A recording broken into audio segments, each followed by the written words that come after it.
Everyone, we're going to do our first juice video, our carrot apple juice, but I think it's important to kind of go through a little bit of the equipment, and then the vegetable prep, and then the juicing itself. Here's your basic juicer. I use a Juiceman 2. It's made by Sultan. It's probably over 10 years old. It's not the prettiest thing at the moment, but I've had it 10 years and it still works. It's got a simple engine, 2.5 horsepower engine, and it's got a couple of components, and this is the main thing right here. This is a basket, and there's blades down here that cut up your vegetable, and it gets sifted through the juices after being ground gets sifted through the basket by centrifugal force. You know, a good juicer is going to have an easy to kind of put together, easy to assemble parts, so you can kind of clean it up quickly and put it back together. I use a Boston shaker style to kind of work with my juices. This one has it measured up, it has fluid measured off in ounces, so I can tell exactly how much juice I'm actually obviously making. A good chef's knife and a good cutting board. I will point out that this cutting board is slightly different. It's got special edges, so it's secure. If you're using a cutting board, definitely put a towel or something over. You don't want to slide and injure yourself. So one thing we always practice is good kitchen safety. So that's basically it. You'll see how this is where all the material goes after you juice, and it's going to be somewhat self-explanatory. So now we'll do some vegetables, get them prepped up.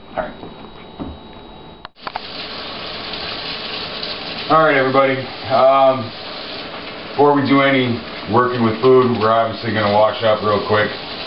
You want to do it for 30 seconds if you can do it under warm water. You've probably heard that before. But anyway, I'm going to go ahead and get my water prepped up. I like to use a lukewarm kind of water. I think it actually helps with your vegetables and fruits can have a little bit of a film on it, and I think the hot water actually helps kind of dispense that or disperse that film from it. I may be wrong, but sometimes the vegetables and the fruits can feel a little slick, so I like to do that. So what I'll do is I'll buff them up pretty good with a nice vegetable brush. These can be helpful in other regards too. But I think this is important because we're going to actually keep the skin on the vegetable, and so you want to clean any material that might be off there, beyond there. It often, you know, they clean these before they bag them and send them to the store, but you actually want to clean them up pretty good. Same with the apples.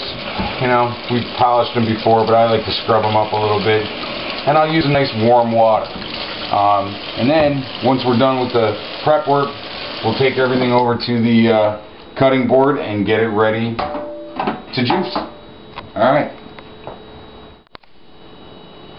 everyone, nice and dried up from washing. Make sure I don't slip. I'll just start cutting up vegetables. I try to do probably 2.5 inch long pieces. Obviously I don't really like to use these ugly little pieces. That goes back in the hopper. So I'll go ahead and get these all cut up. You gotta be a little careful, these things will slide everywhere. I'll go ahead and cut them up. Oops.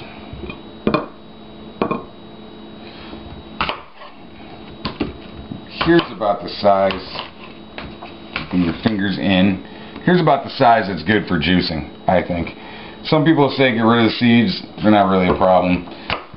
There are some reasons for that.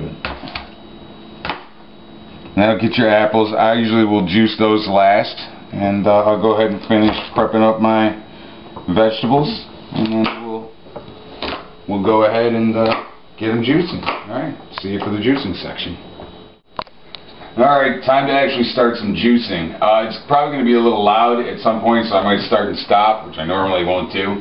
But when I'm going to start my carrot apple juice, which again is my basic foundation, fundamental, have it everyday juice. There's obviously tons and tons of juices you can do, but this is the one that, you know, if I was just going to do one every day, this would be it, carrot apple. I'm just going to go ahead and start doing all my carrots. I always do the carrots first.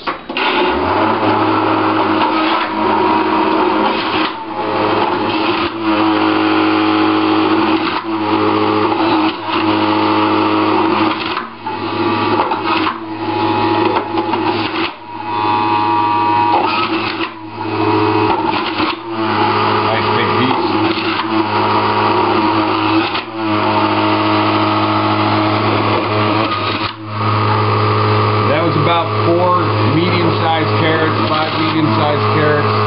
It's kind of, that's a good day. This will probably give me 6 or 7 ounces.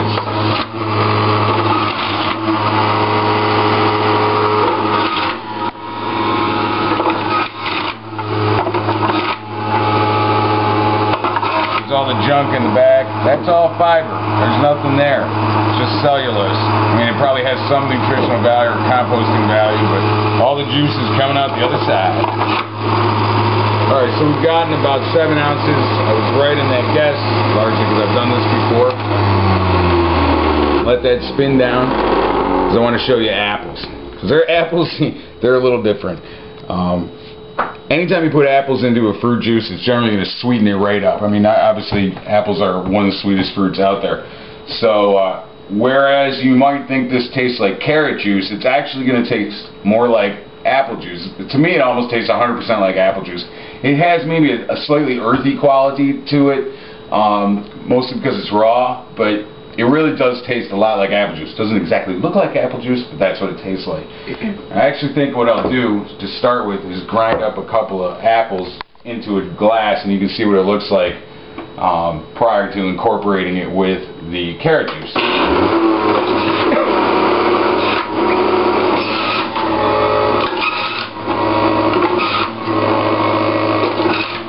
It's got sort of a coppery tone to it, almost reddish brown.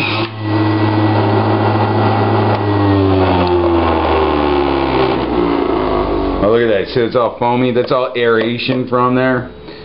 That's why, and believe me, when this is like orange juice or pineapple juice, you'll love that about it. It's just nice and foamy, and it really tastes good. This will separate off, and it'll look a little real milky or almost brown-like. But that's apple juice. It's real good. We'll just pour that in here, and we'll finish off the rest of it.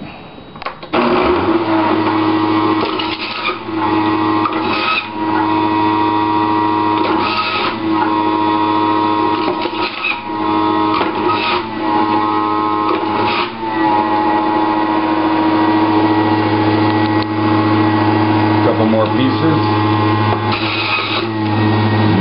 Yum.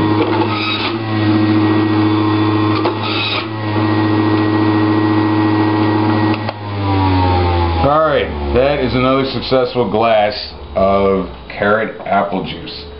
It looks good. We'll actually pour it into another glass. You can take a look at it.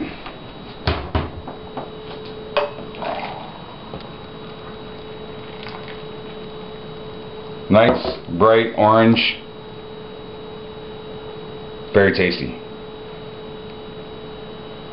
I will actually just chug this all down. I'll just punch the whole thing, but I'm going to do a couple of other things with it. See how I treat my apple juice in the morning. There's just other things you can do for additives.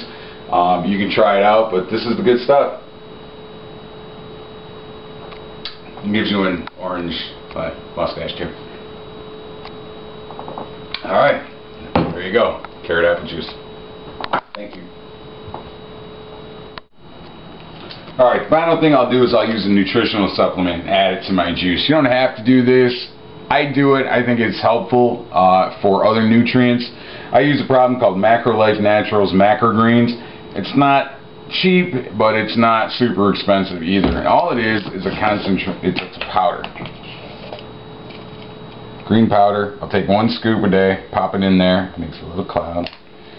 It's got ingredients such as acerola berry, bioflavonoids, simmering milk, or simmering green tea, rutin, red raspberry power, a whole host of other nutrients.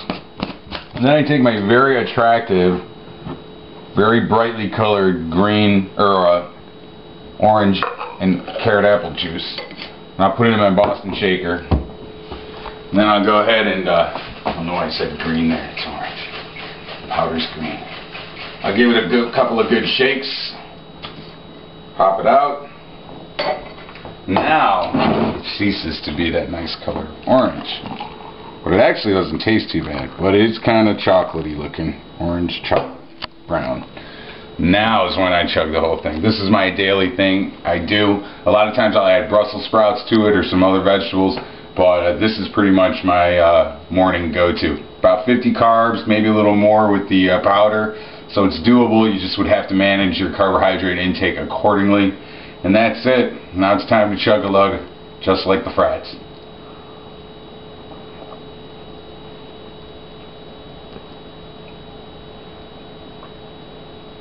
It's not really for sipping. Alright. Thanks for watching.